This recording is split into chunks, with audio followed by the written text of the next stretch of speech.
अब हम करने वाले हैं बच्चों क्वेश्चन नंबर 4 एक्सरसाइज 1.1 का। क्या कह रहे थे बच्चे, HCF 306 और 657 बराबर 9 दिया हुआ है, तो एलसीएम 306 और 657 का एलसीएम निकालना। तो इस प्रश्न में आपको क्या क्या चीजें दे रखी है देखिए, ठीक है। आपको एक संख्या दी हुई है, पहली संख्या, दूसरी संख्या भी दी हुई है, ठीक है। एचसीएफ भी दिया हुआ है, निकालना क्या है, एलसीएम, ठीक है। इससे पहले हम एक सूत्र पढ़ चुके हैं ना, सॉल्यूशन। दो संख्याओं का गुणनफल बराबर एचसीएफ गुणा एलसीएम किया ना, उसका सत्यापन भी किया हमने, ठीक है। तो यहां से एक चीज आपको सीखनी है, यहां पर करता हूं। माना एक संख्या मेरे पास क्या है बच्चों, ए है। एक संख्या क्या है, ए है, मतलब ये ए हो गया। 306 का मतलब ए है, ये कुछ भी हो सकती है, ठीक है, अलग अलग सवाल हो सकते हैं। और दूसरी संख्या क्या है मेरी, बी है।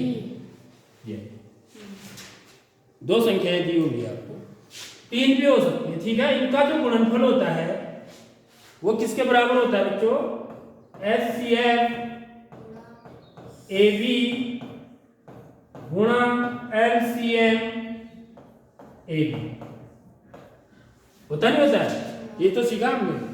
A गुणा B बराबर AB का एचसीएफ गुणा AB का एलसीएम, समझ रहे हो बात। तो ये सूत्र आपको याद रखना है, ये सूत्र आपको याद रखना है। दो संख्याएं दी A और B हैं, तो उनका गुणनफल A गुणा B बराबर होता है AB का एचसीएफ गुणा AB का एलसीएम। अब यहां से देखो हमारे कई सूत्र और बन जाते हैं इसी सूत्र से, तो वही पर इसी पर आधारित सवाल है। तो यदि मुझे एलसीएम निकालना, मैं इस वाले पक्ष को इधर भी तो लिख सकता हूं ना, लिख सकता हूं नहीं, मैं क्या लिख सकता हूं, एचसीएफ AB गुणा एलसीएम AB बराबर A गुणा B भी तो लिख सकता हूं, लिख सकता हूं नहीं। उधर वाले पक्ष को मैंने इधर लिख दिया, इधर वाले को उधर लिख दिया।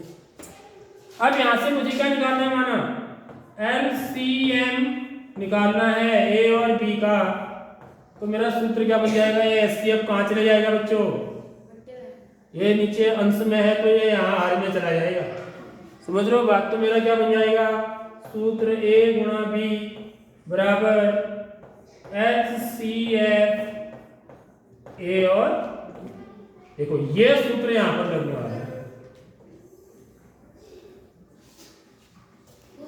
समझ रहे हो बात। ऐसे मेरे को यदि क्या निकालना है, एचसीएफ निकालना है, तो एलसीएम नीचे चला जाएगा, समझ रहे हो। एचसीएफ यदि निकालना है तो एलसीएम को नीचे ले जाऊंगा, यहां पर एलसीएम निकालना है तो एचसीएफ को नीचे ले जाऊंगा, क्योंकि एचसीएफ तो दे रखा है मेरे को, अब ये भी दे रखा है, ए भी दे रखा है, ठीक है। तो इस सवाल में यदि मैं इस सूत्र को यहां पर यदि मैं सूत्र लिखूं, सूत्र क्या है मेरा, एलसीएम A और B बराबर संख्या A गुणा संख्या B बट्टे एचसीएफ संख्या A और संख्या B, समझ लो बात। तो यहाँ पर इससे तुलना करें आप, तो A बराबर कितना है बच्चों, 306 है, B बराबर कितना है, 657 है, ठीक है। और एचसीएफ A और B, ठीक है, एचसीएफ A और B कितना दिया हुआ है, 9 दिया हुआ है, यानी कि 306 और 657 का एचसीएफ 9 दिया हुआ है, ठीक है।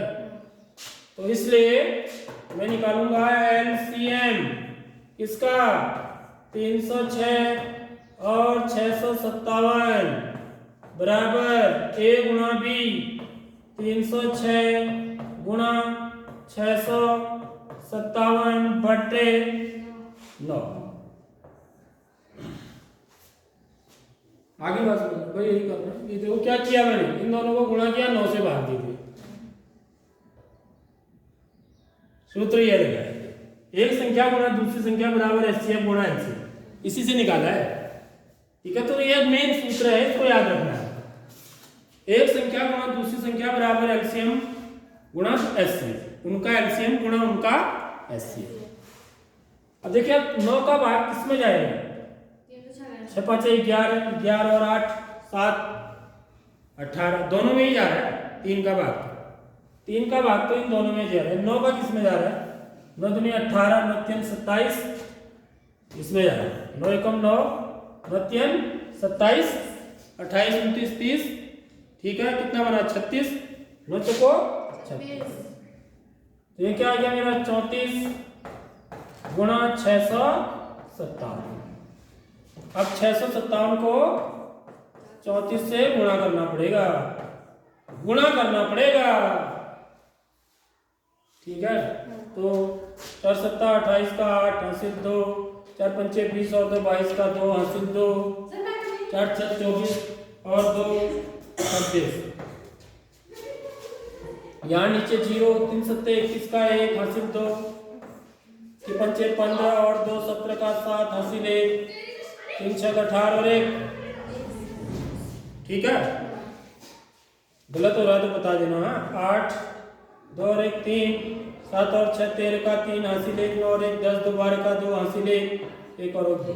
तो कितना आ गया बच्चों है 22 33 8, यानी कि इकाई दहाई सैकड़ा हजार 10,000, 22,338।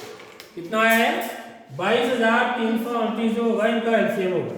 एलसीएम हमेशा ज्यादा होता है ना, समझ आ गई बात। देखो बोर्ड का सवाल है।